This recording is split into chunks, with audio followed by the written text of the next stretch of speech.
বছৰৰ প্ৰথমটো বানৰ কবলত নলবাৰী জিলাখনৰ পশ্চিম প্ৰান্তৰ কেইবাটাও অঞ্চল এই মুহূৰ্তত নলবাৰী সন্ধেলি যি মাকৰাপাৰ সেই মাকৰাপাৰত উপস্থিত আছোঁ আৰু এই মাকৰাপাৰত মৰাপাগলা দিয়াৰ বাঢ়নি পানীয়ে এতিয়া কেইবাখনো গাঁও বুৰুৱাৰ আশংকা কৰা হৈছে। এই যি মাকৰাপাৰ অঞ্চল এই মাকৰাপাৰত ইতিমধ্যে কেইবাটাও পৰিয়াল বানৰ কবলত পৰিছে আৰু বৃহত্তৰ কৃষিভূমি এই বানৰ ফলত ইতিমধ্যে বুৰ গৈছে।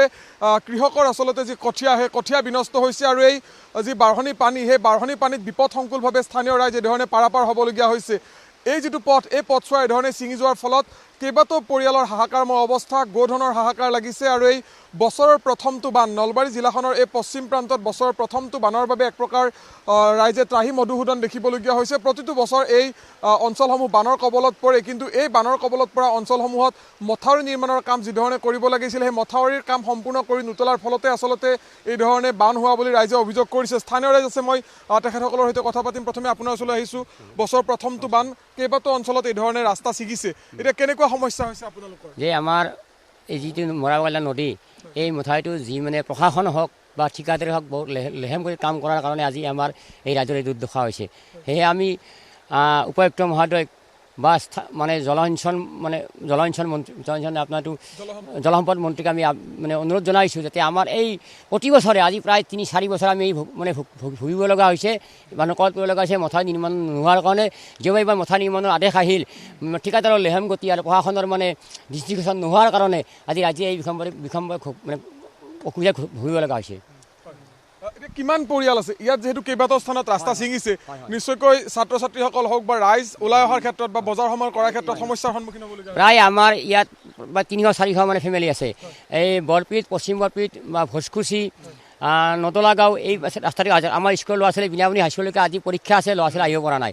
দুটা ৰাস্তাই ব্লক হৈ গৈছে, পিছপিনে বিদ্যালয় ৰাস্তাটো আৰু এইটো ব্লকৰ কাৰণে আজি কঠীয়া আপোনাৰ গোধন বহুত নষ্ট হৈছে। নিশ্চয়কৈ অকণমান আপোনাৰ ওচৰলৈ আহিছোঁ, কিন্তু কথা পাতিম। কথা পতাৰ পূৰ্বে দৃশ্য দেখুৱাইছোঁ।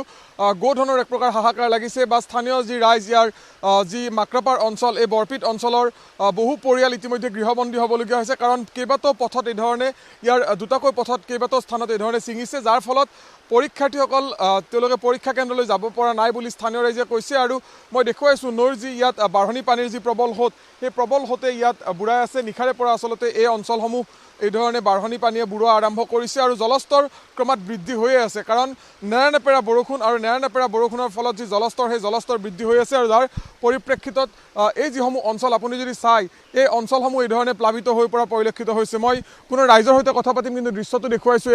ইয়াত যি মথাউৰি নিৰ্মাণৰ কাম চলি আছিল, মৰাপাগলা দিয়া নৈৰ মথাউৰি নিৰ্মাণৰ কাম সম্পূৰ্ণ কৰি নোতোলাৰ ফলতে আচলতে এই পানীৰ আচলতে ৰাইজ এইবাৰ পুনৰ বানৰ কবলত পৰিল। মই আপোনাৰ ওচৰলৈ আহিছোঁ। খুৰা, যথেষ্ট কৃষিভূমি বিনষ্ট হৈছে, কঠীয়া বিনষ্ট হৈছে, যথেষ্ট হৈছে। ইয়াত কিছুমানে ৰুইছিলেও সেই ৰোৱাবিলাকো খাই পেলালে আৰু কঠীয়াবিলাকতো চব গৈছে।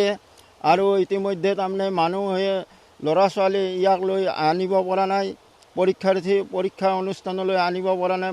এই ৰাস্তাটো ছিঙি গৈছে। এতিয়া মানে ইমান বিপদত পৰিছোঁ, গৰু ছাগলী পাৰ হ'ব পৰা নাই। মানে দলঙৰ কাম আধৰুৱা হৈছে, গোটেইখিনি আধৰুৱা হোৱাৰ কাৰণে বহুত অসুবিধা পৰিছে। চাৰিওফালৰ পৰা অসুবিধা। টিহু ৰাজচক্ৰ অন্তৰ্গত টিহু নে পশ্চিম নলবাৰী? এইখিনি বানেগুচি ৰাজচক্ৰ, বানেগুচি ৰাজহুৱা চক্ৰ, ৰাজচক্ৰ। নিশ্চয়কৈ আমি দেখুৱাইছোঁ পুনৰবাৰ এই ধৰণে যি বাঢ়নি পানীৰ যি প্ৰবল সোঁত সেই বাঢ়নি পানীৰ প্ৰবল সোঁতে ইয়াৰ যিসমূহ কৃষিপথাৰ আছিল, কৃষিভূমি আছিল, সেই কৃষিভূমিসমূহ প্লাবিত কৰিছে। আৰু সমান্তৰালভাৱে এই অঞ্চলৰ বহুখিনি কৃষকৰ যি কঠীয়া, এতিয়া কৃষিৰ সময় কঠীয়া পাৰিবলৈ তেওঁলোকে পাৰিছিল আৰু তেওঁলোকে এই ধৰণে সাজু হৈছিল কৃষিৰ বাবে।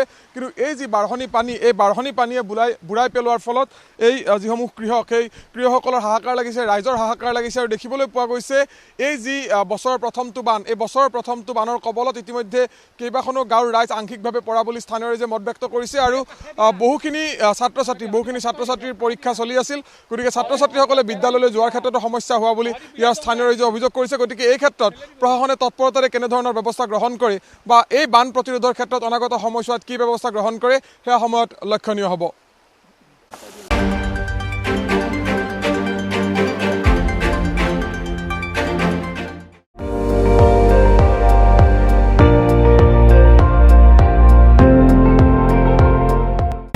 আপুনি চাই আছে ND24 সৰ্বশ্ৰেষ্ঠ নহয় সৰ্বোত্তমৰ দৌৰত।